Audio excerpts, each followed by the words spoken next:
হারতে হারতে অভ্যাস হয়ে গেছে আমাদের, তাই ব্রাজিল হারার পর এইবার তেমন একটা কষ্ট পাই নাই। ঘুমিয়ে গেছিলাম, কিন্তু ঘুম থেকে উঠে একটা নিউজ দেখা একজন ফুটবল প্রেমী হিসেবে পুরোপুরি ভেঙে পড়ছি। হ্যাঁ, Neymar junior finally retire from the international football. Neymar junior আন্তর্জাতিক ফুটবল থেকে রিটায়ার নিয়ে নিছে। নেইমার জুনিয়র আর কোনোদিন আন্তর্জাতিক ফুটবলে দেখা যাবো না আর কোনোদিন সেই হলুদ জার্সি পরে মাঠে খেলতে। আমি নেইমারের জন্যই ফুটবল চিনি, নেইমারের জন্যই ফুটবলটা এত ভালোবাসি। তো প্রিয় প্লেয়ারের বিদায়, এটা মাইনা নেওয়ার মতো না। মাত্র 34 বছর, 34 বছর বয়সে এরকম একটা কিংবদন্তি, যে জীবনে অনেক কিছু অর্জন করতে পারতো। ইন্দুরি ছিল শুধু তার বাধা। তো 34 বছরে সে আন্তর্জাতিক ফুটবলের বিদায় জানাই দিল, এটা মানা যায় না। আমি ভাবছিলাম হয়তো মেসি বা রোনালদোর মতো নেইমারও বলবো যে আমি বিদায় নিমু, বাট নিব না। কিন্তু না, ও বিদায় নিয়েই নিল।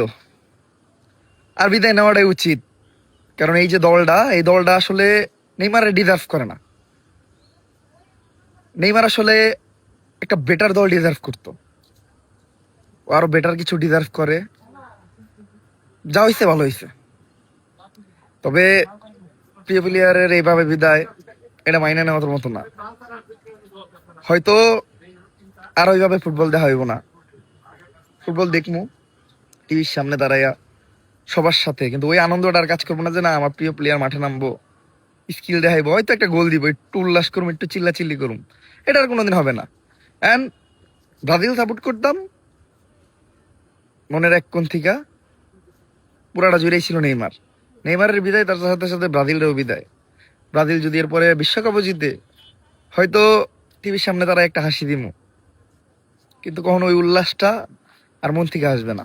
সবশেষে একটা কথাই বলতে চাই, যারা বলো যে পুরুষ কথা দিয়ে কথা রাখে না, তারা একবার নেইমারের দিকে তাকাও।